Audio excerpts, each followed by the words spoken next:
In accordance with the plan of operation to attack the USSR, the so-called Barbarossa Plan, the task of Army Group North included the destruction of Soviet troops stationed in the Baltic states, and eventually the capture of Leningrad and Kronstadt.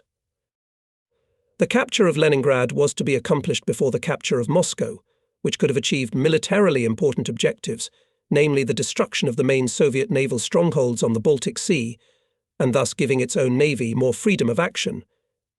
The seizure of the Soviet war industry in the area, the exclusion of Leningrad as a strategic springboard for a Soviet counter-offensive that could have dealt a serious blow to the flank and rear of the German units advancing on Moscow.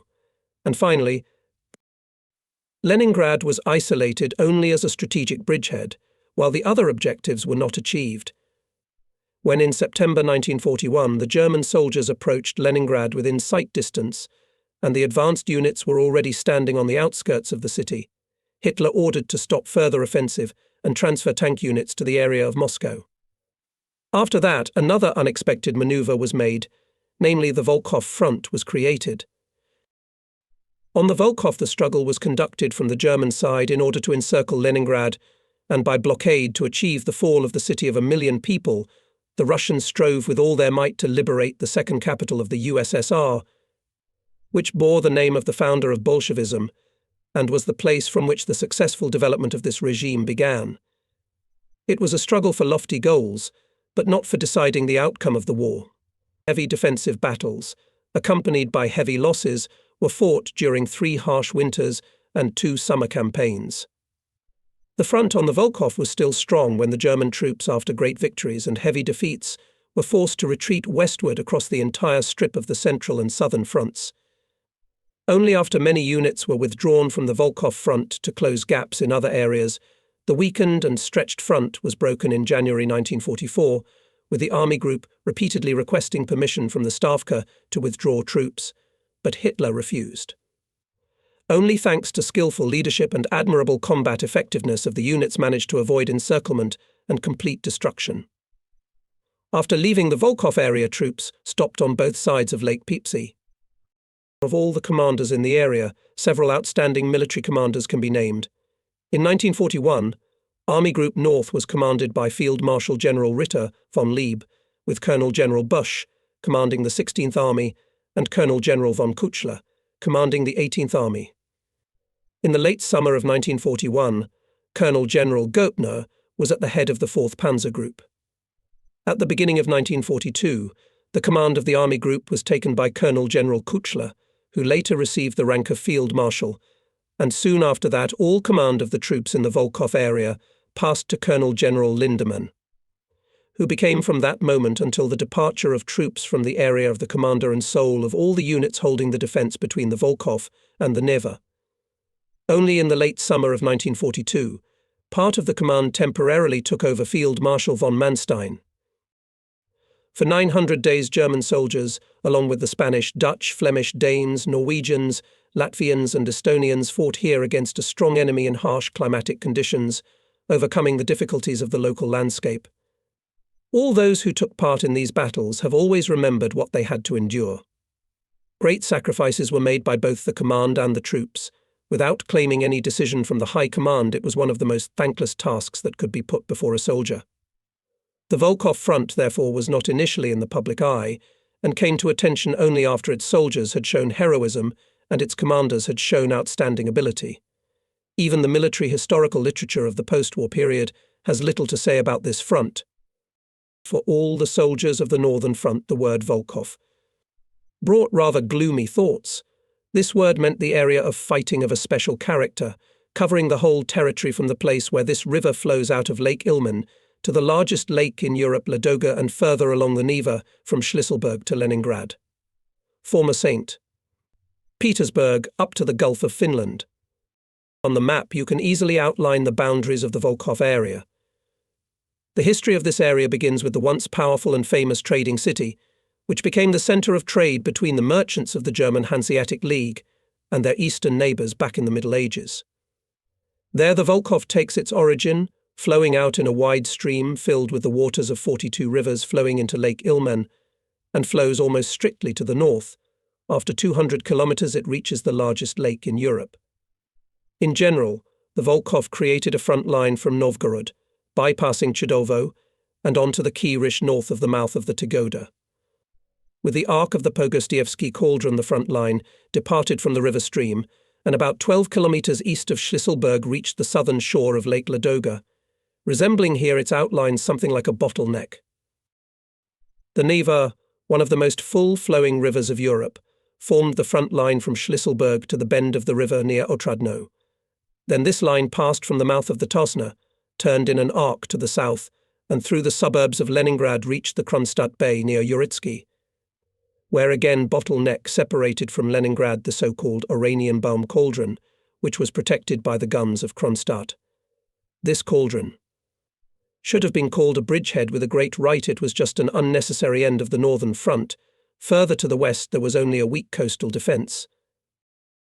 The rear border of the area ran roughly from Novgorod, at the northern end of Lake Ilmen through Luga, Volosovo to Koposkaya Bay in the Gulf of Finland. All this territory, except for the forests west of the Volkov, was formerly called Ingermanland, which Peter the Great, in his desire to reach the Baltic Sea, took away from the Swedes in the early 18th century and annexed to the Russian Empire. This was also evidenced by the fact that the Izhorians, a people related to the Finnish tribes and practicing a rather Protestant faith, lived here in some places.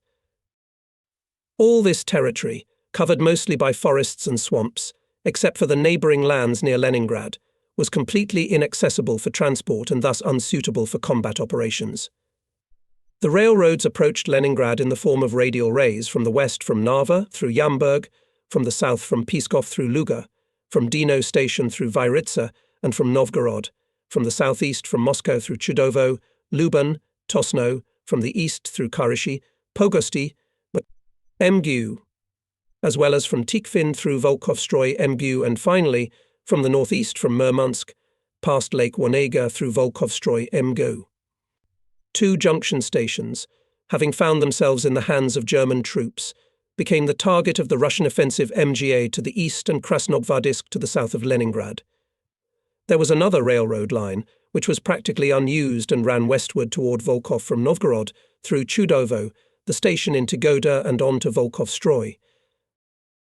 The condition of the roads only to a small extent met the military requirements, and that only in the immediate vicinity of Leningrad and on the hills around Volosov. Besides, not all railroad lines were paralleled by equivalent roads. In general, the whole area is a typical moraine landscape, which has retained the imprint of the Ice Age, as can be seen from the character of elevation's small, separately located hills, elongated flat slopes with depressions and hollows between them, as well as from the river valleys deeply cut into the landscape. In the vicinity of large rivers, sandy soils had layers of alluvial and shale clay, as a result of which this area, with soil hardened by drying but eroded by water, became swampy from time to time. Even in case of low precipitation, a slimy and viscous layer of clay was formed on the ground, making it impossible for vehicles to move, after which it was necessary to change the direction of movement and, at the same time, to postpone a certain operation. To ensure supply and movement of equipment, Tot's troops and organization had to build log decks and roads for thousands of kilometers. The terrain was covered everywhere with high bogs and bogs of transitional type, pine, birch, alder and aspen groves, which had no practical forestry application. All these tree plantations formed the basis of life for the troops, supplying them with building material for roads, bunkers and fighting positions, fuel for cooking, heating and disinfestation. From the wood, the soldiers made their own modest furniture for the bunkers, as well as Volkov batons with carved ornaments. The last expression of love and sympathy was a modest birch cross placed on the graves of fallen comrades. Only a few bogs in the occupied territory had already been used for peat extraction and laying electric lines. Here we should mention the peat bogs between the southern shore of Lake Ladoga and the Sinyavinskaya Hill with workers' villages, Nos. 1 to 8 located there. Next to these bogs there were also power lines stretching through the forests, which played a great role in orientation and combat operations. The villages in these swampy forests were sparse and poor, and the larger settlements were located mostly on one side of the railroad lines and not far from Leningrad. This was the land on which hundreds of thousands of German soldiers lived and worked for 900 days, marched and dug trenches, fought and bled, in the heat of summer with myriads of mosquitoes, in the dampness of long periods of rutting, and in the bitter cold of the Russian winter.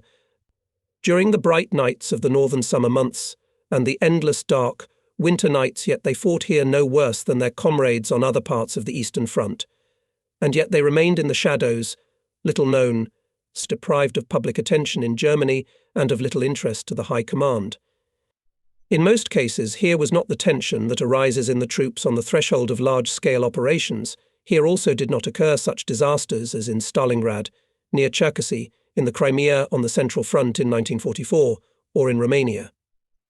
If there were any critical situations, the Wehrmacht report said little about it, and then, after the situation normalized, the radio broadcast a final summary, which spoke of the successful completion of the next defensive battles. Waging constant battles, the troops of Army Group North marched about 1,000 kilometers before they found themselves on the Volkhov section behind Luga, having previously broken through the Russian defensive lines near Shimskoye and on the western shore of Lake Ilmen. Army Group used to carry out this operation partially or completely 3 large battle groups: on the right the 16th Army, in the center the 4th Panzer Group, and on the left the 18th Army. But from the very beginning this strike could not be realized by all forces of the Army Group. The 16th Army, advancing from the right, was forced to turn its right group, the XX Army Corps, and later also the LVI Motorized Corps, south of Lake Ilmen to the east towards the Valdai Hills, in order to maintain contact with Army Group Center. At the same time, its left group with I and XXVII Army Corps and XXXIX Tank Corps was to move northward to Lake Ladoga and northeastward across the Volkhov to Tikhvin. Thus this army was assigned 2, if not 3 completely different tasks, the solution of which in a short period of time was impossible. Only at the beginning of December the command released the 16th Army from some tasks in the area Karishi-Ladoga-Neva. When the first failures began, in January 1942, during the Volkhov breakthrough in the troops arose a serious crisis situation, which required to release the army in general from any tasks of the command north of Lake Ilmen. It already had a lot to do in the area between Army Group Center and Lake Ilmen, as evidenced by such names as Demyansk, Staraya Russa, and Kolm. From this point on, our narrative will no longer concern the 16th Army. The tank group, consisting of XXXI Motorized Corps, L Army Corps, and at first also with LVI Motorized Corps, whose commanders Generals Ringengard, Lindemann and von Manstein, would soon create a special fame for themselves, was to advance through Luga to Leningrad. The task of the main forces of the 18th Army was primarily to destroy the enemy forces in Estonia and the Baltic Islands, so in the beginning the army, only its XXVII Army Corps, could support the left flank of the tank group. Only gradually the 18th Army began to act independently when fighting on the entire Volkhov front. Already, the first actions of the operation in the Volkhov region and near Leningrad failed because of 2 factors. The first factor was the weakening of the available troops due to the ever-increasing area of fighting on the entire Eastern Front, as a result of which the timely introduction of reserves into the battle was greatly hampered, and sometimes simply absent, so that losses in manpower and equipment during heavy fighting could not be sufficiently replenished. Another factor turned out to be a difference in the goals of the offensive in Hitler and the command of ground forces. Simultaneous offensive in different directions soon led to the fact that powerful cohesive groups of tank and motorized infantry divisions were scattered. In addition, a LVI Motorized Corps Manstein already in mid-August was removed from the Volkhov front and used on the southern flank of the 16th Army. It should also be mentioned here that the difficult road conditions not only in the Volkhov area, but also on the approaches to it led to the fact that the tank and motorized formations had to be broken up and used apart from each other in areas separated from each other by long distances and located on terrain unsuitable for combat operations, which prevented them from performing their respective tasks. On July 10th, Army Group North again began the offensive against Leningrad. The striking force of the offensive wedge was the 4th Tank Group. Its advance northward was to be covered on the right flank by the 16th Army along the Lovati River and between Home and Lake Ilmen. XLI Tank Corps, located on the left, moved along the highway Pskov-Leningrad to Luga and broke through to Zapolia 50 kilometers south of the city. The LVI Motorized Corps was tasked to move northeast through Novgorod in order to block the railroad and the Moscow-Leningrad highway at Chudov. For this purpose, Brandenberger's 8th Panzer Division was to create a bridgehead at Mga, with the support of the 3rd Motorized Division Jana on the left flank, while the right flank remained uncovered, as the SS Division Totenkopf stood at Opochka as a reserve of the tank group. On July 12, the LVI Motorized Corps, with the 8th Panzer Division on the left and the 3rd Motorized Division on the right, began an offensive to the northeast, along the line of Soltsi-Maly-Utogosh, and faced on both sides of Gorodishche with superior forces of the 27th Soviet Army, as a result of which the corpus was forced to go on the defensive on July 15th, and already on July 18th to retreat several kilometers. Only the approach of infantry divisions of the 16th Army relieved the position of the corps, so from July 23rd to July 25th it was able to go on the offensive on the upper reaches of the Luga River and the city of Luga. Brutal battles began, in which gradually entered parts of the 122nd Infantry Division Moholts, SS Police Division, a regiment of the 285th Security Division, as well as the 269th Infantry Division. Due to unfavorable weather conditions, the attack on Luga to capture the city did not begin until August 10th, while the LVI Motorized Corps was already on the march towards Narva.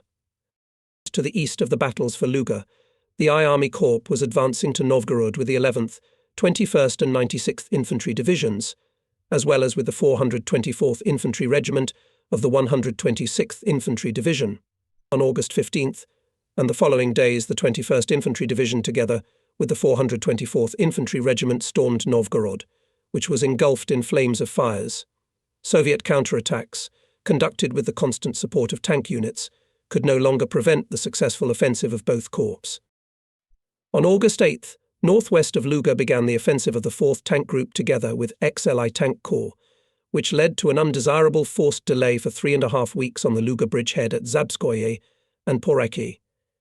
Here the 1st Armoured Division, the 36th Motorized Infantry Division and the 6th Armoured Division, as well as the 1st Infantry Division and a regimental group of the 58th Infantry Division, temporarily subordinated to XXVI I Corps, were advancing northward. All these units, overcoming serious critical situations and suffering heavy losses, reached the Kingisepp-Volosovo railroad line on August 11th and 14. The XXXVII Army Corps was to provide the western flank of the offensive in the Narva area, but this corps, after the withdrawal of the weakened 58th Infantry Division, could not cope with this task alone. Thus, in the course of heavy fighting, Army Group North made a breakthrough in the Volkhov area. During the breakthrough, it was greatly supported by the 1st Air Fleet with its VII Air Corps on the right and I Air Corps on the left. Ahead beckoned the long-awaited goal of all the intense fighting and heavy losses, Leningrad. Prospects for a breakthrough to Leningrad were favorable. Unfortunately, on August 15th, it was necessary to transfer the 3rd Motorized Division to the 16th Army south of Lake Ilmen, to the decisive left flank of the tank group. The 16th Army moved the I Army Corps from Volkhov to Chudov, where the Moscow-Leningrad Railroad was finally blocked on August 22nd. On the highway west of Volkhov, XXXIX Panzer Corps was advancing together with the 12th Panzer Division, 20th Motorized Division and 122nd Infantry Division, to then turn at Chudov on the road through Luban and to Sno to Leningrad. The XXVII Army Corps, consisting of the 96th and 121st Infantry Divisions, struggled to push forward northward through swampy forests on both sides of the railroads to Dino and Luga, fighting a constant battle against the enemy and the quagmire. The forests were crowded with large and small units of Soviet forces fighting near Luga. In place of the relocated LVI Tank Corps and the 36th Motorized Division, XLI Tank Corps, along with the 1st and 6th Armoured Divisions, now marched westward and by 25th August was moving by road toward the Leningrad fortifications after the central positions near Luga had been broken through from the rear. L Corps followed through Luga, which was taken on August 24th, and XXVII Army Corps of the 18th Army moved from Narva, following the motorized units, fighting constant battles with enemy rearguards, approached the Luga crossing near Yamburg on August 22 and attacked from the southwest the outer defensive ring of the Russians near Leningrad. They were followed by the XXVI Army Corps, which pushed back the enemy forces to the coast in the direction of Oranienbaum, but he failed to fully seize the southern shore of the Gulf of Finland, where the heavy artillery of the island fortress of Kronstadt and the warships that were nearby. They continued to fire, and after they were landed by Luftwaffe planes on the ground Shallow Bay. Now Army Group North, 80 days into the campaign, was facing the outer ring of Leningrad's fortifications. With incredible enthusiasm, the command and troops overcame enemy resistance, difficult weather conditions and bad roads. It seemed that the reward for all the sacrifices made and all the difficult journey was already clearly in front of them. Preparations for an offensive on Leningrad were immediately initiated. While the I Army Corps moved forward to Kurishi and blocked here the railroad through MGA to Leningrad, the 16th Army positioned XXIX Panzer Corps and XXVII Army Corps so that Leningrad was surrounded from the east. On September 8th, the 424th Infantry Regiment, which was part of the 20th Motorized Division, passed through the Sinyavinsky Heights, occupied Schlisselburg and captured the southern shore of Lake Ladoga up to Lipoki. Thereby the frontier was reached, on which it was possible to hold until the middle of January 1943. In these days the famous bottleneck between MGA and Schlisselburg was formed, which could not be stretched eastward through Chernaya. Because of the adjoining Neva, the connection with the land up to Otradnoy for Leningrad was cut off. The Finns regained their former 1939 borders north of Leningrad on the Kalian Isthmus along the line Tariiki-Rotu-Matsaperti. The Finnish government refused to conduct an offensive and cross these borders for military, but above all for political reasons it wanted thereby to show that there were no military objectives for the Finns on this old Russian land. The participation of the Finnish army in the offensive on Leningrad was also beyond its capabilities, but would have been very desirable for the German forces. The breakthrough from the southwest through the ring of fortifications succeeded. On September 11th, soldiers of the 1st Division from East Prussia stormed Krasnoye Selo, the former training ground of the Tsar's Guards. From the east, the 122nd, 96th, and 121st Infantry Divisions of the 16th Army fought with stubbornly defending Russian units in fortified positions near the lower Tosna and Izhora. The latter two bore the brunt of the fighting, captured the water crossing and crossed the road Yam-Izhora-Slutskuk. XLI Tank Corps 1st, 6th Tank Divisions and 36th Motorized Division was advancing from the south, and XXXVII Army Corps of the 18th Army with the 1st and 58th Infantry Divisions from the southwest. At the same time, to the west of these compounds, XXVI Army Corps surrounded enemy troops south of Oranienbaum. At the eastern end of the formed bottleneck, XXXIX Tank Corps covered the rear of the offensive east of MGA on the Black River. By September 13th, the advancing units broke through the defensive positions near Krasnogvardisk. September 15th, they captured Pushkin and reached the shore of the bay between Uritsky and Peterhof.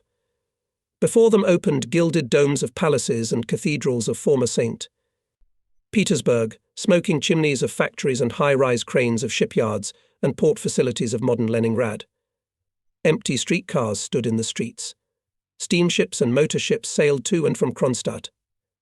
The goal of all their sacrifices and overcome difficulties was in front of them. General Riengard, commander of the tank units, had the same impressive picture before him as he stood at his observation post and considered the future course of the offensive.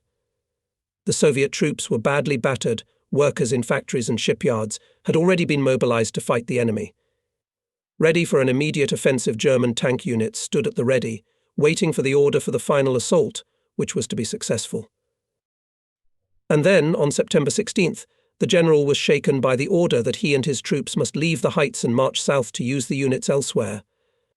He immediately called the Chief of Staff of the Army Group, Lieutenant General Brennecke, who was a good friend of his, and explained to him that the situation was as favourable as ever, but they had to give up opportunities that promised clear success. However, the latter replied that the Commander Field Marshal von Lieb had already been informed of this by the Commander of the Ground Forces, Field Marshal von Brauchitsch, and that he was of the same opinion. But the order, despite all objections, came from Hitler himself, and the order is an order. He does not allow delay. Binding his heart, General Riengard gave the order that removed from the front of his tank divisions, which of course could not be immediately replaced by infantry divisions of appropriate strength. The enemy gained a respite which allowed him to regain important lost ground, but not only that, Leningrad was saved, as the future showed. It was a turning point on the northern front, a repetition of the miracle at the Marne. That day of September 16th created such an operational situation, which throughout all the battles in this area for the next 800 days will serve as a basis for assessing the forces of ground forces, Luftwaffe and Navy in the Baltic Sea area, for calculating all casualties in manpower and equipment. The words of Schiller are truly appropriate here. What we have renounced at this hour, fate will never give us back. What happened? May. How could it happen that it was Hitler, for whom it was very important to capture Leningrad, before taking Moscow in order to have a clear picture of the balance of forces on his northern front, at this crucial moment prevented Field Marshal Ritter von Lieb and General Riengard to carry out this operation? There were not then any reasons of an operational nature, which would have required exactly in these days to use the 4th Tank Group elsewhere at the expense of refusing to take Leningrad. In the estimation of experienced soldiers, the command could have found other ways to achieve success. In the book by B. von Losberg, in the headquarters of the Wehrmacht operational leadership, this issue was discussed in some detail. Hitler unexpectedly refused to capture Leningrad because he was afraid to take direct responsibility for supplying the city's population of millions. As an occupying power, he was obliged to bear this responsibility under international law. As a besieger, he could take the fortified city by force and force it to surrender, and he could completely destroy it with artillery fire and aircraft, since, in his opinion, the city founded by Peter the Great was to disappear from the face of the earth.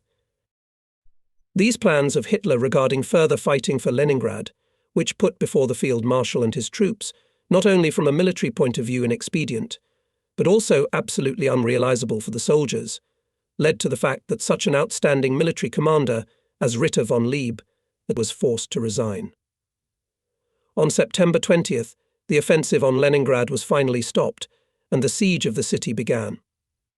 The encirclement line was established, which until January 1944 generally marked the front line, although in some places as a result of persistent fighting recaptured or lost a few hundred or thousand meters. The original goal, the capture of Leningrad, was not achieved either now or later, since because of the water road across Lake Ladoga, it was impossible to take Leningrad by force, and there were no other gaps in the encirclement.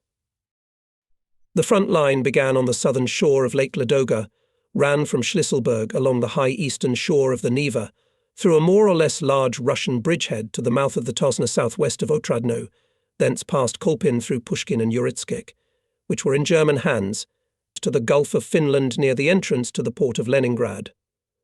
This section of the front often saw exhausting positional battles fought in trenches, craters and ruins of houses. In calmer times, battle-weary troops could take a break from positional warfare in swampy forests. To the west, near Peterhof, the front line was again moving away from the coast and embraced the peculiarly shaped Oranienbaum cauldron, stretching to the Koper Bay and occupying an area of 1,000 square kilometers. The very name cauldron was a misnomer, as it was a bridgehead that could have both supply and artillery support from Kronstadt. This cauldron chained to itself constantly 3 to 4 German divisions, and in January 1944 became a rather unpleasant springboard that allowed the Russians to break through the German front. The forces to eliminate this bridgehead by offensive were no longer there. The command was forced to accept its existence willy-nilly after the September 25th offensive of the 291st Infantry Division southwest of Peterhof was suspended. The enemy used the resulting respite to reorganize his forces. Between Lake Ladoga and Leningrad stood the 55th and 42nd Armies, in the Oranienbaum cauldron the 8th Army. About 30 divisions, exhausted by the fighting to one degree or another, were pushed back to the area of the Leningrad front. With incredible enthusiasm, the population itself replenished military units, marine brigades were formed from land units of the fleet, and duty units and militia were formed from factory workers and employees who continued to work. The industry of Leningrad produced primarily armaments and ammunition, and tanks practically from the assembly line went to the front. the population was used for the needs of the front. The Soviets formed some divisions of the People's Militia, but they were poorly trained, and these divisions soon suffered heavy losses. In addition, 15 independent artillery and machine gun battalions were also created. For combat operations, partisan detachments numbering 15,000 men, mostly party members and Komsomol members, were formed and sent from Leningrad behind the German encirclement front. To fight possible defensive battles within the city itself, work squads were set up, only to change work tools for weapons when necessary. The Communist Party sent some 70,000 party members and 185,000 Komsomol members to the Red Army. It was intended to use at least 200,000 men and mostly women to organize civil defense, but only 63,000 could be mustered until September 1941. Between 500,000 and 1 million civilians were sent to dig trenches every day, working 12 hours a day. Just because of lack of food and lack of fuel, hundreds of thousands of Leningraders died, first of all in the winter of 1941-42. At the beginning of the blockade, the city received no supplies, so that soon people were barely making ends meet. As a result of the encirclement of Leningrad by German troops, the evacuation of part of the population, whose presence in the city was not required, as well as industrial equipment, was stopped, so that a large number of valuable machine tools and machines were lost. At the end of August 1941, the population of Leningrad was 2.5 million, to which should be added the population of the suburban settlements and villages that had been surrounded, and between 400,000 and 800,000 refugees, so that in all, approximately 3.25 to 3.8 million civilians had to be supplied with many necessities, among whom were approximately 1.2 million children and the disabled, and it was simply impossible to employ them in any kind of work. No exact figures are available on the number of casualties who died as a result of starvation, disease, and shelling of the city, but some estimates range from 0.5 to 1 million. Despite the blockade, the Soviet authorities managed to organize the supply of the city via Lake Ladoga, although in the first winter it was completely insufficient. Until November, partially continued the movement of ships, and at the end of November was organized traffic on the ice route across Lake Ladoga 30 kilometers long, on which moved transport convoys. On the road in the ice bunkers were located security units, traffic regulation, as well as units that monitored the state of the route and repair vehicles. The labor force for cargo transshipment was supplied by the civilian population. While Tikhvin was in the hands of the Germans, a bad overland road 380 kilometers long reached the nearest terminus of the railroad. When the Russians reoccupied Tikhvin, this road became much shorter, until later a railroad track was built adjacent to the lake from the east. The ice road was located outside the range of German artillery fire. German airplanes, it is true, could interfere to some extent with traffic on the road, but not disrupt it completely. During the 5 months of 1941-42, 271,000 tons of food and 90,000 tons of other supplies were transported along the ice route, which were reloaded at Ladoga into railroad cars bound for Leningrad.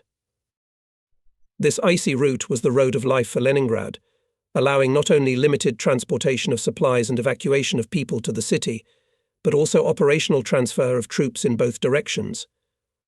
The railroad line built later, which ran parallel to the ice route, was not put into operation.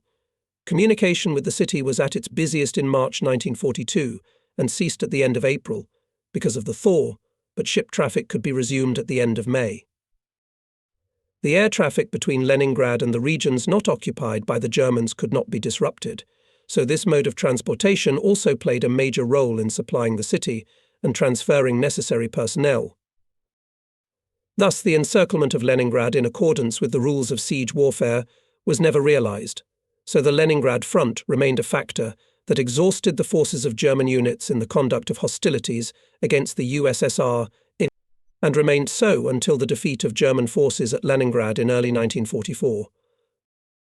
Soon after the Soviets realized that the Germans had ceased their offensive, they launched a counter-offensive themselves. Between October 2nd and October 10th, they first attempted to re-establish overland communications at Yuritsk and Peterhof with the Iranian bomb Cauldron. From October 21st to December 22nd, They constantly carried out offensive operations on the Neva, as a result of which the 96th Infantry Division redeployed during this time from Izhora to the Neva. The paratroopers of the 7th Airborne Division, urgently delivered by airplanes from the Reich, and the 1st Infantry Division, which pulled up later, suffered heavy losses during many difficult weeks.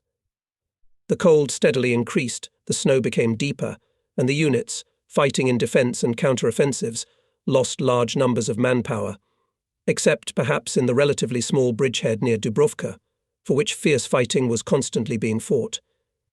Here the Soviets had no success, except that they succeeded in repulsing a paratrooper attempting to land on the shore of the lake. From November 3rd to November 10th, the Soviets attacked directly in the area of the encirclement ring of Leningrad near Kolpin, but also without much success. At the same time, for the northern group of the 16th Army arose the task, which consisted in combat support of the Leningrad blockade areas in the east and northeast. This is how the Volkhov Front came into being. On this front, for about 9 more months, maneuver warfare turned into position warfare and vice versa. After that, the front line was formed here, which, except for minor changes, remained unchanged from the summer of 1942 until January 1944. In mid-October 1941, before the Volkhov Front came into motion, the forces in the area were distributed as follows. The border between the 16th and 18th Armies was east of Luga and to Sno to the Neva River near the mouth of the Tosna River. The task assigned to the 16th Army was practically impossible because the army had to perform 3 different tasks fighting south of Lake Ilmen in the direction of the Valdai upland and joining Army Group Center, fighting near the Volkhov and then moving further east, and finally a combat support in the area of the bottleneck in the eastern direction on the Black River and the western direction on the Neva. It was not until December 3rd that the army could be relieved of at least part of the tasks assigned to it. In the first half of October, the 250th Spanish Infantry Division was brought to the combat area of the 16th Army, which was as if a voluntary contribution from Spain as a thank you to Germany for its support during the Spanish Civil War. Here, as in Spain, the fight against Bolshevism meant removing a danger to the Western world. Commanded first by General Munoz and later by General Esteban, the division's infantry and artillery ranks consisted only of Spanish volunteers, replaced by new volunteers from Spain after prolonged fighting. Interaction with the German services was to be provided by German liaison services and interpreters. The Spanish units wore German uniforms with a red coat of arms on the right sleeve. The division was also known as the Blue Division because of the blue shirts under the uniform. This division was formed in July 1941 from the personnel of the Spanish garrisons, after which it was transferred by rail to the North Bavarian training ground Grafenwöhr. Here the division received German uniforms, arms, equipment, and was organized and trained in accordance with the provisions of German military art. Before taking part in the battles on the Volkhov, the division marched over 1,000 kilometers across Russia, and the soldiers got used to life in difficult field conditions. From October 1941 to October 1943, the division units fought selflessly in the Volkhov area, first on the Volkhov itself, and then on important parts of the encirclement line of Leningrad and south of Lake Ladoga. The battles of this division should not be forgotten as long as the battles on the Volkhov are alive in the memory. Soldiers of this division, starting with their division commander and ending with the last combat comrades in arms who returned to their homeland after 10 years of captivity in Russia, even today in their homeland proudly wear German military awards. In mid-October, of the units that were part of the 16th Army, the newly arrived 250th Spanish Volunteer Division and units of the 126th Infantry Division between Novgorod and Chudov stood on the Volkhov. The 21st and 11th Infantry Divisions from East Prussia were about to advance through Kirishi to the north. On the railroad, Kirishi-Pogosgie MGA provided combat support for Tomashki's group. The 254th and 227th Infantry Divisions defended the eastern section of the bottleneck. The 424th Infantry Regiment was still standing on Lake Ladoga near Schlisselburg. The Nevsky Front was defended by the 7th Parachute Division, the 1st and 96th Infantry Division. In the Novgorod area were concentrated the 18th and 20th Motorized Infantry Divisions, as well as the 8th and 12th Tank Divisions, pulled up here from various parts of the front. Of the units of the 18th Army, the Leningrad Front, was held from the mouth of the Tosna River in an arc to Yuritsk near the bay by the 122nd and 121st Infantry Divisions, the SS Police Division, and the 269th and 58th Infantry Divisions. Around Luga stood the 285th Guard Division, which provided protection of the rear areas of the army, where in the deep forests were a large number of Soviet soldiers who moved after the summer fighting in partisan units. North of Leningrad stood Finnish divisions along the old 1939 border, but they were not going to cross it. After the offensive on Leningrad was finally stopped, the German command was developing a plan for the fall of the fortified city through a large-scale operation of the 16th Army. For this purpose, all available forces of the Northern Front were placed at the disposal of the army. At the same time, German troops on the entire Eastern Front were carrying out an offensive to the east. Army Group South conducted encirclement battles on the Sea of Azov, advanced in the direction of Rostov-on-Don and captured Donbass. Army Group Center surrounded and destroyed powerful enemy forces from Bryansk to Vyazma, to then move to the decisive blow along the line Tula-Moscow-Kalinin. The southern group of the 16th Army fought to capture the Valdai upland and had to maintain contact with Army Group Center. Everything was going to go to the Volkhov River and to go on the offensive to the east and northeast. The river was to be forced a wide front. The main blow was to strike XXXIX Tank Corps to capture Tikhvin, to then move further north and connect with the Finnish troops standing on the Svia between Lake Onega and Lake Ladoga. I Army Corps was to go down the Volkhov River and, having passed the Volkhov Stroy, reach Lake Ladoga. The task of XXV I Army Corps was to cover the southern flank of this operation by advancing eastward across the Volkhov. If this operation had succeeded, Leningrad, having a huge outer ring of encirclement, would have been really cut off from other parts of Russia and thus deprived of any supply, and after food and ammunition supplies ran out, had to capitulate. This was, without doubt, a major operation. These plans, like all operations on the Eastern Front in the late fall and early winter of 1941, were not destined to come to fruition because of two factors. Hitler, who was directly involved in the command of troops on the Eastern Front, which did not correspond to his real knowledge and skills, overestimated the strength of the Wehrmacht.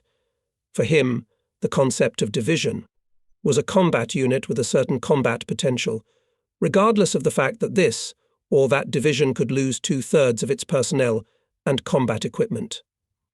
And the capabilities of the USSR, whose armies stationed in Siberia were freed from fighting in the East through a non-aggression pact with Japan and whose reserves in manpower were far from exhausted, Hitler underestimated. He was misled by the large losses of the enemy in manpower and combat equipment. In addition, he did not fully understand the importance of the American supply of various materials. The second factor was the early onset of severe winter, which was a great surprise to him, as he believed that before the onset of winter will be able to make an operational decision that will allow him to wait until spring in the eastward pushed frontier, without conducting any major operations. Both factors were so weighty that as a result of severe frost German troops were on the brink of disaster, which was avoided only thanks to the decisive orders of Hitler and the extraordinary resilience of the command and the troops themselves. The terrain where the northern group of the 16th Army was to advance east of the Volkhov and along the river itself was more than unfavourable. Everywhere you go there was forest and swamp, swamp and forest. The only more or less bearable road was the road from Chudov to Tikhvin through Gruzino, and the rest were terrible field and forest roads, which were badly washed out or covered with ice during frosts, no communication along the front, no railroad to supply the troops. With the forces of 2 armoured divisions and 2 motorised divisions, XXXIX Panzer Corps carried out a strike on Tikhvin, which after fierce fighting was taken on November 9th by the 18th Motorised Infantry Division and the 12th Panzer Division, while the other 2 divisions defended the flanks, especially in the southeastern direction. To protect the southern flank, the 126th Infantry Division, together with the incoming reinforcements, had to force the Volkhov River on both sides of the Ural and continue the advance to Malaya Vishera. They managed to cross the river on October 16th, and on October 23rd, as a result of fierce fighting, Malaya Vishera was taken by storm. The city was held until November 20th, until after 4 weeks of brutal winter fighting the division retreated to the Volkhov again. In late November, the 61st Infantry Division was pulled up to Tikhvin, partly by march, partly by air to enable the 12th Armoured Division to carry out maneuver operations. Meanwhile, the enemy had pulled up superior troops to the area. At Tikhvin he carried out an offensive with the forces of 6 divisions against 1 German division, so that the city was almost surrounded. The Soviet troops were pressing harder and harder on the flanks of the Tikhvin wedge, and by this time the real Russian winter, which had come a little earlier this year, had fully come into its rights, and the temperature was lower than usual. As early as November there was 40 deg of frost, and in the following winter months even 50 deg and below. The German soldiers had no experience at all in fighting in such temperatures, and the troops were totally unprepared for such conditions in terms of clothing, equipment, and transportation. As can be seen from Hitler's fall orders, he was firmly convinced that in the winter we'll no longer have to conduct any operations, but only to ensure the protection of conquered territories. In addition to combat losses, German troops lost many soldiers due to frostbite, in addition, at such a frost failure of engines and automatic weapons. All this was a heavy burden on the shoulders of brave German soldiers, and what was happening near Tikhvin was only the beginning. Connect with the Finns on the Sviri failed. On the contrary, on December 9th, Tikhvin was again surrendered. XXI X-Tank Corps fought its way back to the Volkhov to avoid being surrounded and destroyed. For the first time, Army Group North received a tangible retaliatory blow, which did not lead to disaster only thanks to skillful command and incredible resilience of the troops. This was shortly after the southern flank of the Eastern Front had experienced the first retaliatory blow at Rostov-on-Don, and when the Wehrmacht command at Moscow foresaw a crisis of even greater magnitude. The climax of the German offensive on the entire Eastern Front was behind us. Hitler overestimated his capabilities, believing that the Russian losses in manpower and equipment were great enough, and did not heed the warnings of his military advisers. On the Middle Volkhov River, on either side of Chudov, the 126th Infantry Division was conducting an offensive eastward toward Malaya Vishera. In late November, to the north of it, the 215th Infantry Division pulled up near Gladia, where it joined up with the 20th Motorized Division. Both divisions experienced here for the first time the peculiar conduct of winter fighting against the Russians. Harsh winter, long distances, and lack of appropriate winter clothing forced to conduct focal defense in captured settlements. To keep a continuous front was no longer possible. In this connection, platoons, companies, as well as headquarters, wagons and supply units were positioned so as to be ready for a circular defense. The terrain between the strongholds could at best be kept under the crosshairs or controlled by reconnaissance teams. Of course, none of this prevented the enemy from infiltrating in one place or another. The Soviet army was far superior to the German troops in equipment and preparation for winter warfare in deep snow and bitter cold. Fleece-lined winter clothing, felt boots, and fur hats protected Russian soldiers from frostbite. Some infantry units were equipped with ski eyes, which provided them with increased maneuverability. Heavy weapons and supplies were transported on sleds. The engines of vehicles and tanks were not sensitive to low temperatures. The tracks of tanks were wider. All this allowed the Soviet troops to be very mobile in winter, to which the German Wehrmacht came not immediately and only after bitter experience and heavy losses in manpower as a result of frostbite and in equipment, but the necessary maneuverability German troops could not achieve. The higher mobility of the enemy and the superiority of his troops in terms of numbers constantly led to the fact that German troops were often encircled, and strongholds were forced to break through with a fight. In addition, in the fighting used supply units, and the movement of troops was carried out on a caravan system. For this movement, supply vehicles were organized into groups, which were guarded by combat-ready infantry units and, if possible, by individual tanks, especially at the beginning and end of the column. Supply thus became, of course, more laborious and time-consuming, but it was safe. Unusual conduct of combat operations, which had to face the Tikhvin group, soon became the rule in wide areas of the Volkhov front. The troops learned new methods of fighting from the enemy and under the pressure of circumstances. There was nothing of this in the combat manuals and field service manuals of the headquarters. In the entire Volkhov region, the command and troops were not sufficiently supplied with maps. The maps that were available, especially with scales of 100,000 and 150,000, were simply useless and even misleading, as they were outdated and inaccurate, and often looked like primitive schemes. This deficiency was especially noticeable at strongholds conducting defensive battles. The enemy's map situation was much better, as the Soviets kept their new maps secret. Only in the spring of 1942 did the troops receive usable maps created by cartographers and surveyors of the Army and Army Group based on captured maps and aerial photography. Some units of the 250th Spanish Infantry Division, which was the southernmost unit to protect the flank, forced the Volkhov River eastward and performed admirably, receiving a baptism of fire in the heavy fighting for Pozad, Otensky, and Shevelevo, while the rest of its units defended Novgorod and provided combat support on Lake Ilmen. The fact that the 260th Infantry Regiment lost 560 men in the battles for Posad and Otensky from mid-October to mid-December shows how steadfastly and bravely these volunteers from Spain fought. After the coming frosts made the roads more or less usable and the Volkhov was covered with ice, the 21st and 11th Infantry Divisions of the I Army Corps went on the offensive on both sides of the Volkhov River in a northerly direction in order to break through the Volkhov-Stroy Svanka line to Lake Ladoga. As a result of a parallel offensive across the Black River by parts of the eastern section of the front on the bridgehead bottleneck near Schlisselburg, the Russian troops, standing on the southern shore of Lake Ladoga, were to be destroyed. Here, too, it was sought to link up with Finnish units on the Svir to close the ring around Leningrad, a goal that was never achieved. Both East Prussian divisions had to overcome the stubborn resistance of the enemy in swampy forests, which gradually became passable due to frost, taking positions on fortified defensive lines. Every day the targets of the offensive were, if possible, not yet destroyed settlements, where it was possible to find protection from cold and snow for the night. By November 18th, the I Army Corps had advanced so far that it was possible to take Volkhov-Stroy, its bridges and streets under corrected artillery fire. Soon, however, the advancing forces weakened because of the increasing enemy resistance. The combat composition was significantly reduced, as well as in all other parts of the front, as fresh replenishment in sufficient numbers did not arrive from Germany.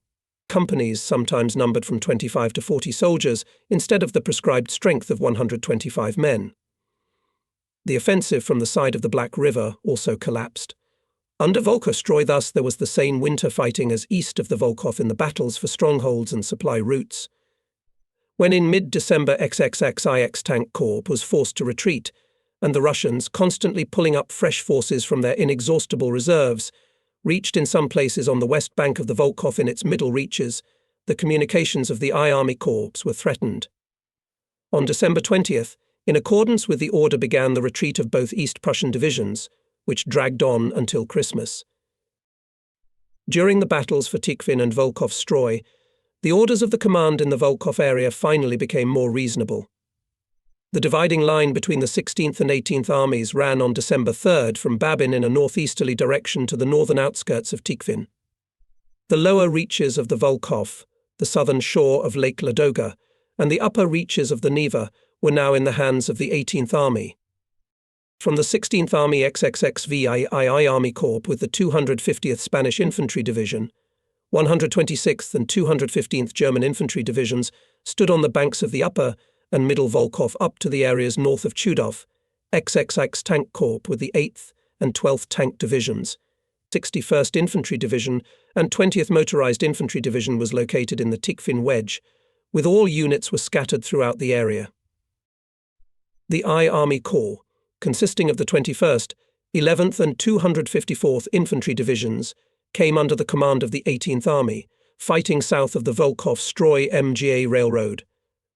Soon after that it was attached to the 291st East Prussian Infantry Division, when the Corps in the second half of December was already retreating with battles to the railroad Karishyshala Pogostye MG.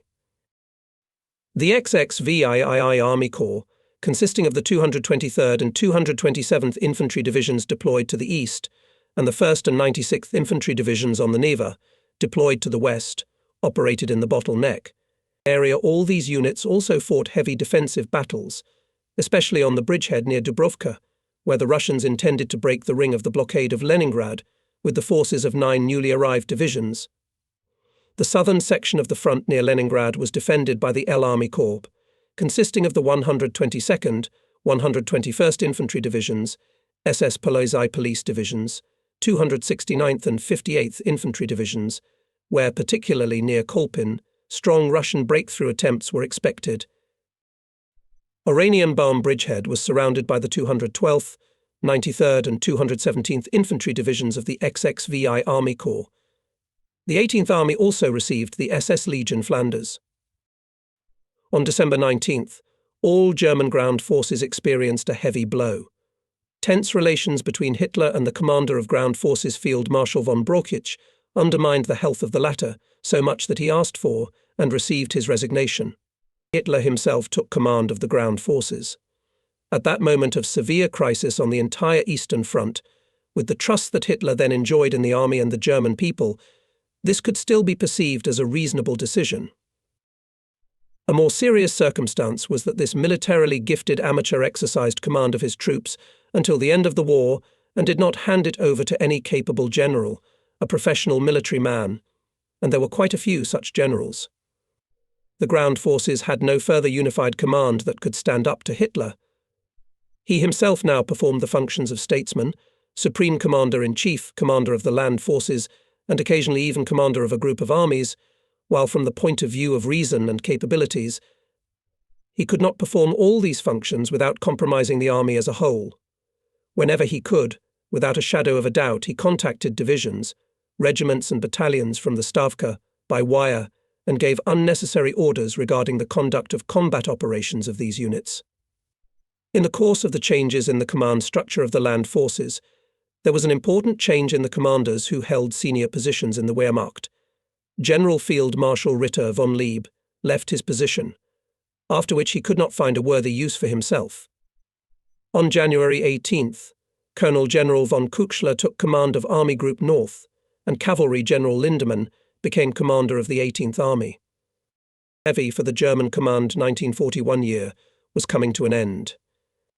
The rumble of battles, which threw the divisions of the Volkhov front to Tikhvin and the lower reaches of the river almost to its confluence with Lake Ladoga, gradually quieted down. The troops were at the original positions where they stood in October. The combat readiness of the units, loss of life, loss of equipment, all this was in vain. The troops were on the verge of exhaustion. Everyone realized that the enemy, having a significant advantage in strength, took the initiative of combat operations in their own hands. Between Lake Ilmen and the Karelian Isthmus stood a fifth of the entire Red Army. In these days did not know only that here, in the Volkhov region, the Russians will never let this initiative out of their hands. As for the successes of the German troops, they were achieved in the last battles in order to prevent dangerous Russian breakthroughs and the return of old positions, and ultimately an attempt to bring the war in the east to a decisive turning point. On the rest of the front, these attempts failed, above all on its southern section. This meant that the command and the troops had resigned themselves to the situation, which was bitterly realized when special reports about the other fronts were broadcast over the radio, and when they also reported powerful Russian counterattacks against which nothing could be done. The front on the Volkhov remained as if in the background, and yet the soldiers selflessly fulfilled their duty. Their life in this harsh winter began at temperatures of 40 deg and 50 deg below zero, and with freezing snow blizzards. At the end of 1941, beginning of 1942, the northern group of the 16th Army, together with 6 divisions, among which were tank and motorized infantry divisions, stood on the Volkhov River from Novgorod to Gruzin, where they held a small bridgehead on the eastern bank and further to the mouth of the Tugoda River. In some places the Russians had bridgeheads on the western bank. The river was covered with ice, and there were no obstacles to crossing it, except that the troops could now pass through many swamps. From the mouth of the Tugoda through its own bridgehead near Kyryshi, along the railroad Kyryshi-Shala Pogosti, and from there in a northwesterly direction towards Voronov and Gaitolov stood 7 divisions of the 18th Army, mostly in strongholds built with great difficulty.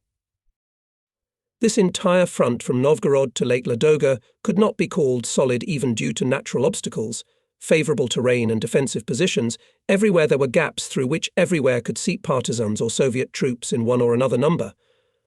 For the German troops it meant the enemy is everywhere. Everything had to be fought for supply routes, for rear services in the bitter cold, completely unfamiliar to German soldiers, with a lack of winter clothing, while the enemy was perfectly dressed, accustomed to this climate, and was absolutely unpretentious in terms of food. The Russians had many advantages, but fortunately failed to utilize them for decisive operations.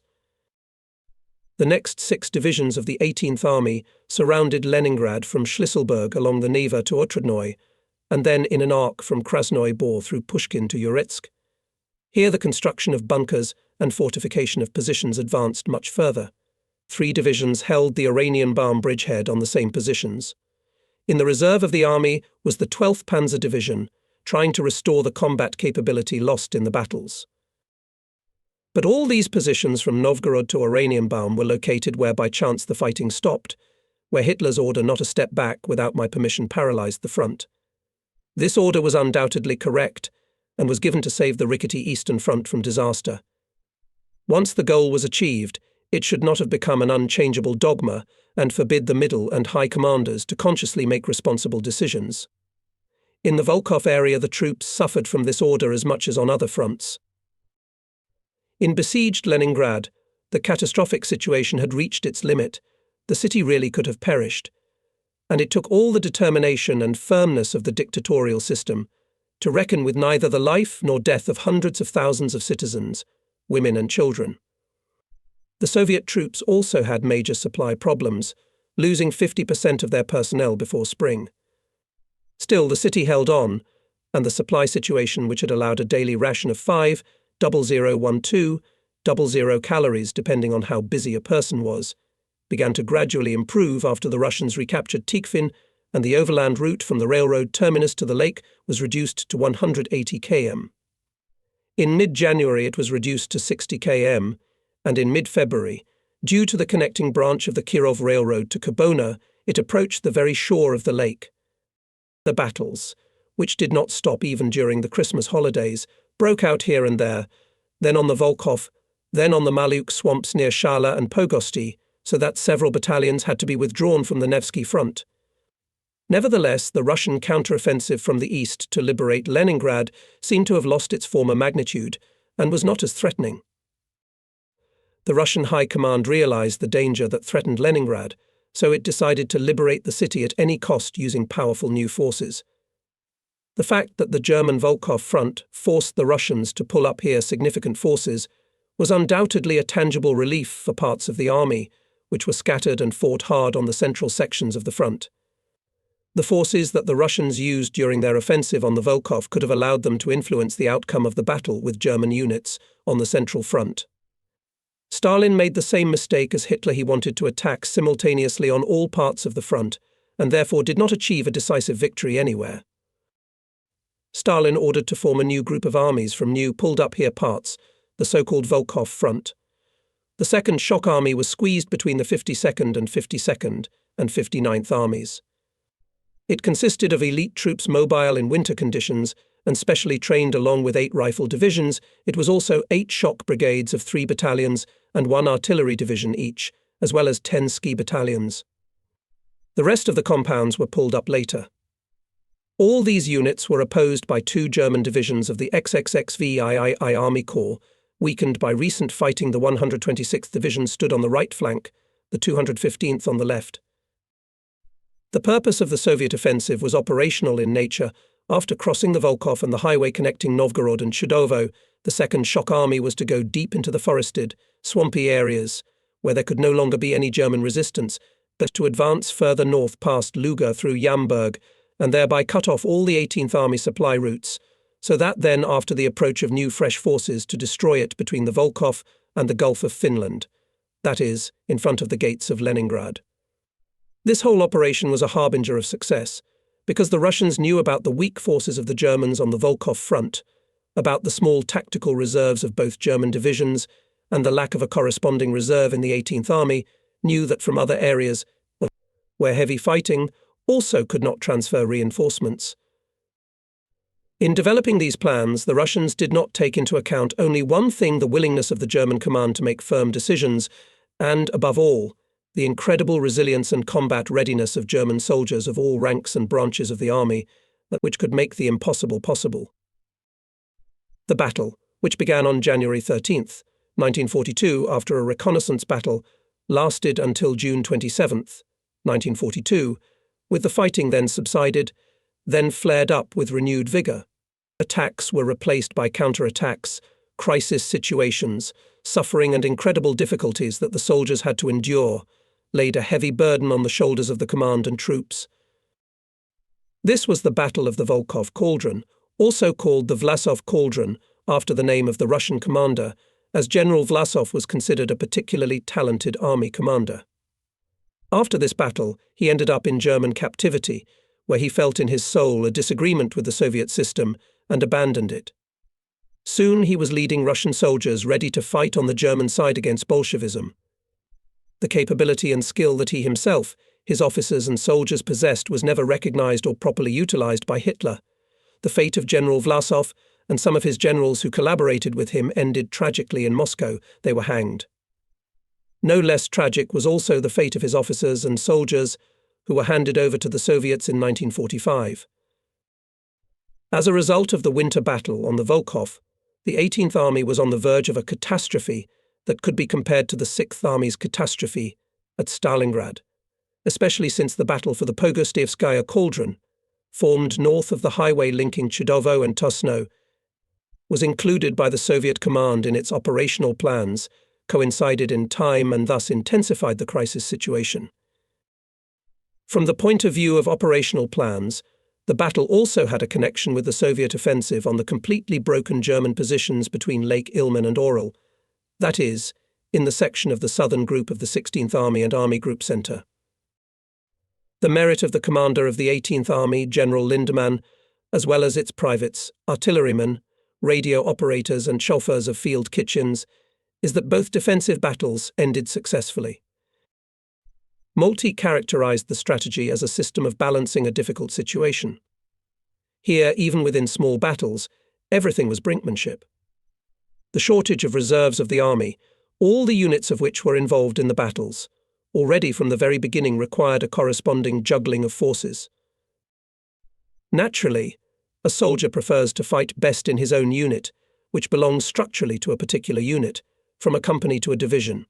In it he feels secure, and this protection is felt with him by his commanders and the soldiers of neighbouring units, as well as by the supply services that provide him, if possible, with everything he needs at any given moment. He knows who he can argue with when things go wrong, and he also knows that everything will be all right again. He knows that everything he does will be understood and approved, and that the field mail will get him a letter here from his homeland, and that he will get the help he needs if he is wounded. The same is true of battalion, regimental, and divisional commanders, who also prefer to command their own units, where they know to whom they are giving orders, know how to evaluate subordinate commanders and subordinate units accordingly, and utilize them properly. Of course, the unified military training of officers and soldiers within the army ensured joint actions of mixed formations, but did not make it the rule. Every day the situation became more and more complicated, which required everyone to take not very pleasant measures. This situation in the troops was nicknamed the cobbler's job of minor repairs. And yet, to overcome all the crisis situations, as well as to save the Volkhov-Leningrad front, except for this work there was no other solution. And here it must be said that the commanders and their staffs showed outstanding abilities and passed this test. Soon the command removed from the areas that were not exposed to enemy attacks individual headquarters, battalions, batteries and companies, threw them into the resulting gaps, formed brigades, battle groups and subgroups, whose personnel changed. There were regimental headquarters that gave orders in the Nevsky section, while their own battalions fought in the Volkhov Cauldron, and at Pogosty there were artillery regiments and engineer battalions, whose individual batteries and companies were also dispersed along the entire front. The units of the various divisions were intermingled with each other, and there were combat groups composed of German, Spanish, Flemish, and Latvian battalions. Difficulties in fighting units of different nationalities together included disagreements due to difficult language problems, as well as differences in the character of one or another nation. But even these difficulties and problems were eventually overcome with the goodwill of all.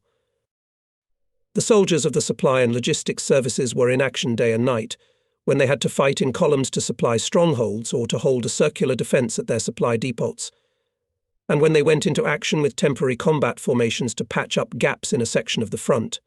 Finance chiefs and gunners also took up arms and proved that they still had powder in their powders. Vacationers and replenishments who were travelling in echelons were taken off the train, formed into improvised units and sent into battle. Marching battalions from the reserve army made up, if necessary, for the losses of units that had been defeated. Soldiers from the guard divisions and rear services, old soldiers who had fought in World War I, went into battle and fought as fiercely as they had then in Flanders or at Verdun. The troops survived the battles in the encirclement on the Volkhov thanks to the very system of juggling. Soldiers and commanders cursed everything in the world, but gritted their teeth and stood to the death. They knew that only through their joint efforts would it be possible to get out of a difficult and dangerous situation they did, and the commander of the 18th Army could rely on his soldiers on the Volkhov and in Pogosti. The losses were especially great among the officers and non-commissioned officers who by their own example encouraged their soldiers in battle. In battalions and companies, commanders were often changed within a few days. Doctors and orderlies were always with the troops and selflessly helped them in all battles. People were not enough, so from the occupation troops in France was brought to the Volkhov area 225th Infantry Division, which changed the mild climate to the harsh Russian winter, which of course entailed frostbite of many soldiers. The forthcoming large-scale offensive was not a surprise to the German command, as this was evidenced by radio interception and aerial reconnaissance services, particularly railroad traffic. The Battle of the Volkhov began in the area of the XXXV III Army Corps location on the inner flanks of the 126th and 215th Infantry Divisions on January 13th, preceded by reconnaissance attacks that were repulsed. After heavy artillery and mortar fire, the superior Russian brigades and divisions rushed across the thick ice of the Volkhov River toward the weak German defense line. Mobile units seeped through the gaps and entrenched themselves in rear positions, after which they attacked command posts and firing positions from the rear and disrupted transportation links to the front. In the following days, the front from the east from Podberezhye to Dimno was torn apart, with individual units still holding on. If each division thought that the enemy would first make a breakthrough in its neighbour's section, this was the usual reasoning, typical of World War I as well. The offensive acted upon the troops like the bursting of a dam, whose released waters swept over the rear areas through torn sections of the front, and in this spill the decisive place was here at the ruptured dam. Strange as it may seem, the outcome of the battle could be decided not in the rear, where there were already advanced enemy units that had advanced into the woodlands of the rear areas, but here on the Volkhov and along the highway between Novgorod and Chudovo. All this was known in Army Group North, where appropriate responses were taken. It was also known to the troops and commanders on the Volkhov, who fought here with special bravery and fortitude for every square metre. Apparently, the Soviet command did not take German resistance seriously enough, but counted on the effectiveness of its strike in the rear, instead of advancing north and south on both sides of the highway.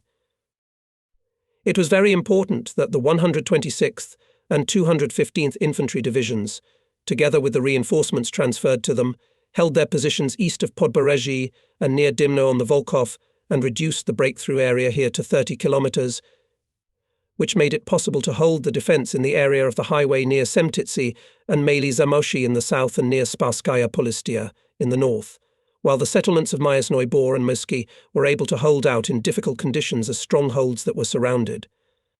Here in the end the outcome of the Volkhov battle was to be decided. The narrow section of the Russian breakthrough on the highway complicated their supply, and thus their further advance deep into the German rear. The Soviet troops constantly tried to expand this section by bringing in new forces, but they failed.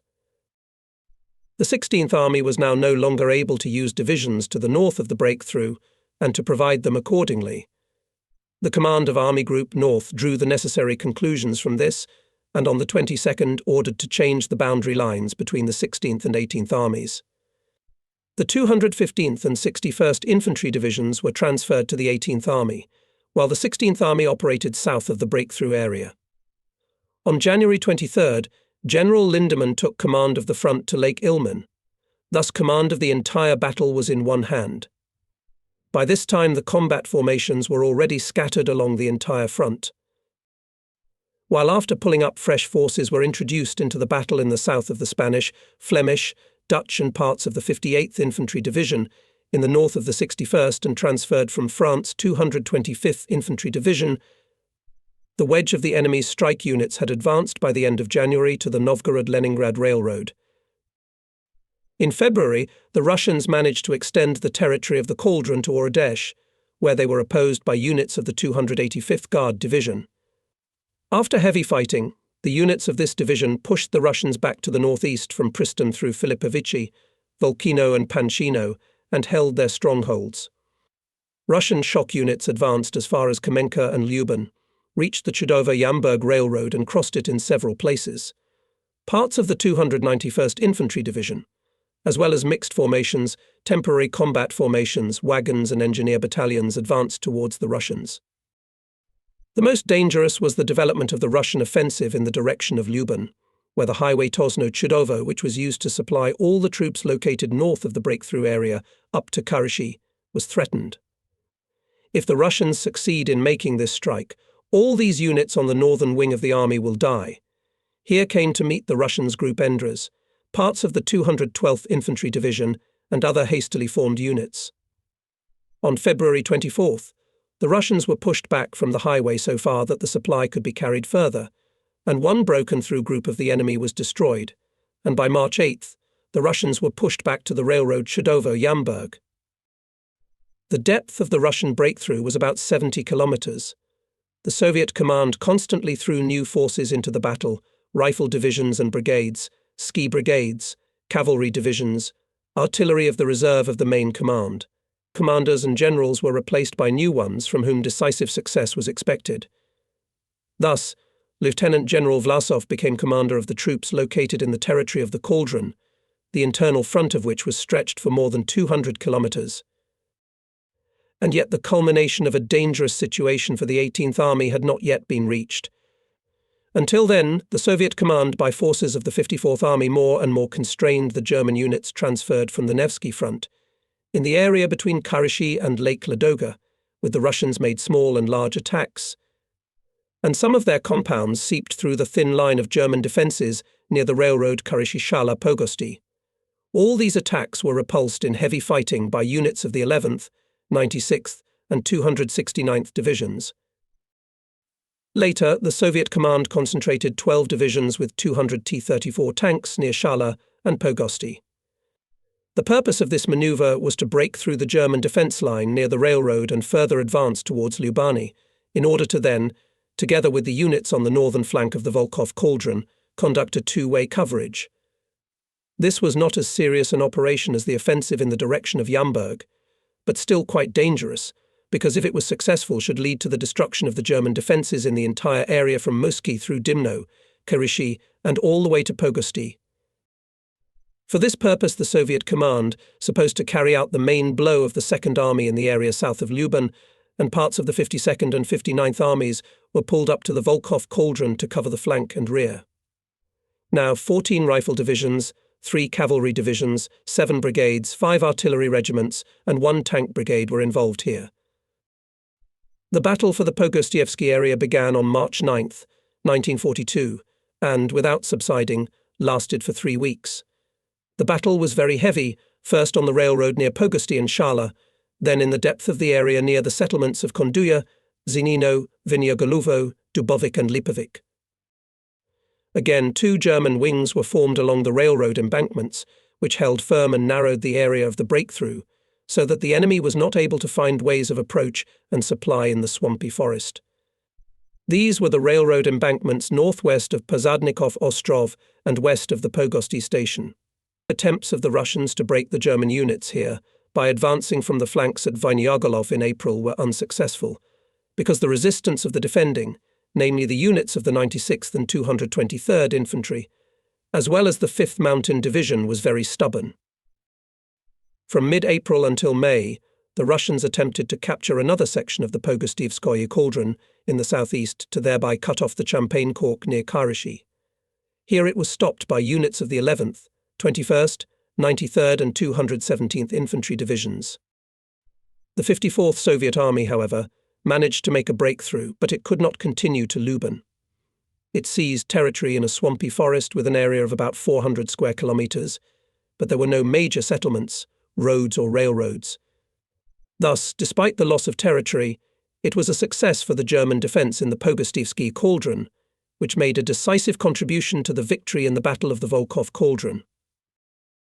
Even less success was achieved by the Second Shock Army.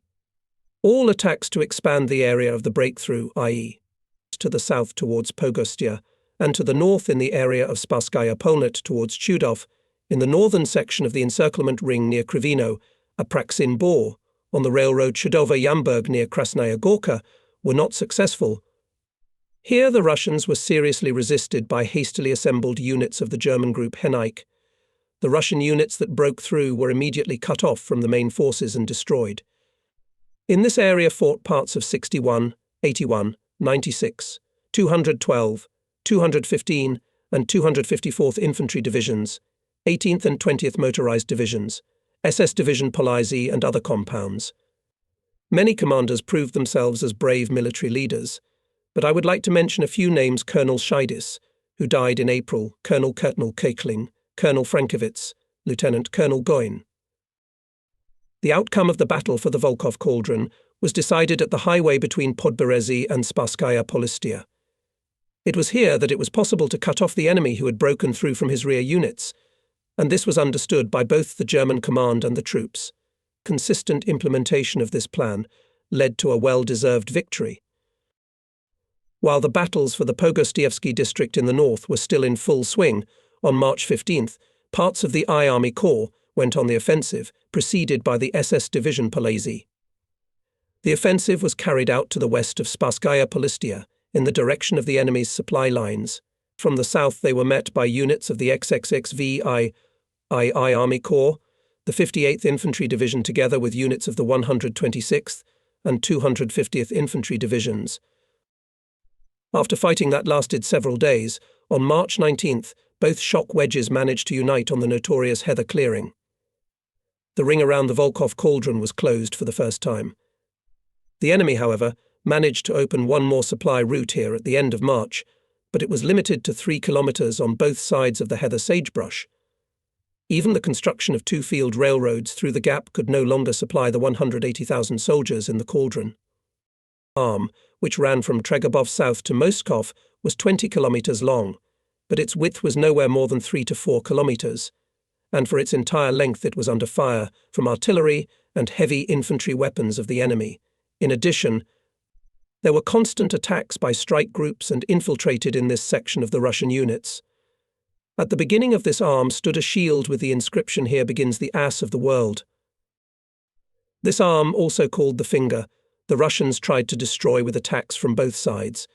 It was thawing time, but that did not stop the Russians. April 29th began the offensive from the east of the 29th Army on a narrow section of the front north of Moskov. 7 regiments and 2 tank brigades were thrown into the battle. At the same time, from the cauldron itself carried out an offensive from the west 4 divisions. A dangerous Russian breakthrough was imminent. The defending German units conducted their counterattacks in the swampy terrain. The arrow on the scales of the battle fluctuated for quite a long time, but the courage and selflessness of the defenders won. On May 13th, the Russian regiments that had broken through were surrounded and completely destroyed, and the old front line of defense was restored. The time for decision had come. The Soviet command made the appropriate conclusions and ordered the withdrawal of troops from the Volkhov Cauldron. It withdrew the XI Corps from the northwest corner of the cauldron and cancelled the offensive of the Second Shock Army south of Luban. First heavy artillery and supply units were withdrawn to the rear through gaps in the heath. The command of the 18th Army soon realized that the retreat of the enemy had begun and ordered an offensive in order to destroy, if possible, most of the enemy forces in the cauldron. On May 22nd, German troops on mud and melted snow began to pursue, and on May 30th crossed the site near Ravana, as a result of which the cauldron was narrowed to 20 kilometers.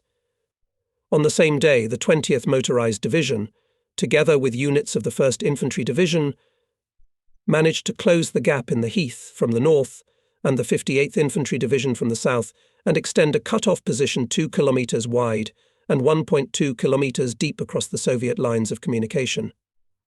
With the steadfastness and unpretentiousness of the Russians, as well as taking into account the unfavorable conditions of the terrain, it took 4 weeks of fighting to finally free the cauldron from the Russian troops. Step by step, the German shock units made their way forward from all sides. There were constantly local crises on the cut-off position in the area of the heather sagebrush. Here, parts of 8 compounds from the west, in almost daily fighting by forces of 4 to 6 regiments, tried to achieve a breakthrough, while from the east were to hit the cut-off position parts of the 59th Army. From 7 to 10 regiments were constantly storming the encirclement positions between June 2nd and June 26th. Sometimes it seemed that the breakthrough was about to succeed, sometimes small forces without heavy weapons infiltrated, and eventually the position held out. At the very end of June, the resistance of the 2nd Shock Army, split into several sections, was broken. On June 26th, the battle that had begun on January 13th ended. 6 rifle divisions and 6 brigades were destroyed. 9 other formations were completely or partially defeated. Along with various officers of the command in the hands of the Germans was General Vlasov. 649 guns, 171 tanks, almost 33,000 prisoners left the Russians in the cauldron, and their total losses here amounted to over 130,000 men. The decisive outcome of the operation was that the attempt to liberate Leningrad failed. The territory that turned out to be occupied by the enemy on the Volkhov was a narrow strip of swampy forests on the west bank of the river and east of the highway on both sides of the Sparskaya Polystai, which had no important communication routes, but it was nevertheless a bridgehead, which the Soviet command repeatedly strove to create. The next territory that the Russians managed to seize was the Pogostievsky Cauldron, which constantly chained 3 to 4 German divisions, more than the front between Pozadnikov Ostrov and Pogostiev could do. This circumstance was unpleasant for the German command, but in the absence of railroads and highways here, this cauldron could not serve as a springboard for the Russians to make a dangerous main strike. On May 22nd, it was possible to eliminate the Russian breakthrough at Lipovik on the eastern edge of the Pogostievskoye Cauldron. In the summer, a German offensive was planned and prepared to clear the entire Pogostievsky Cauldron, but it had to be abandoned as more important tasks came to the fore, namely Operation Northern Lights, which meant preparations for an offensive on Leningrad in September. At the end of April, the Russian bridgehead on the Neva River was also cleared as a result of the offensive at Dubrovka. This finally created a solid front, which until January 1944 cut Leningrad off from the outside world and secured the borders of the blockade. The German troops, for half a year of heavy fighting, were also badly battered. From Germany were constantly approaching echelons with new units, replacing losses in manpower. Newly arrived troops were close to the places of enemy deployment, but without replacement, and a respite could be obtained in some quieter area. If a division could at any time remove one of its battalions from the front for rest or retraining, it already meant quite a lot. In most cases, divisions were reluctant to do so, because there was a constant danger that the battalion temporarily withdrawn from combat would later be thrown into some other area where a crisis situation could arise and would already be part of another unit. Long ago, in all divisions, the number of battalions in regiments was reduced from 3 to 2. Missing battalions in many divisions were not formed again, so lack of soldiers even from the replenishment. In addition, Hitler preferred better to create new divisions than in full combat strength to keep the old compounds. The troops were reluctant to accept this solution to the problem and considered it inexpedient, constantly lacked the necessary reserves for replenishment and retraining, which would have been very necessary.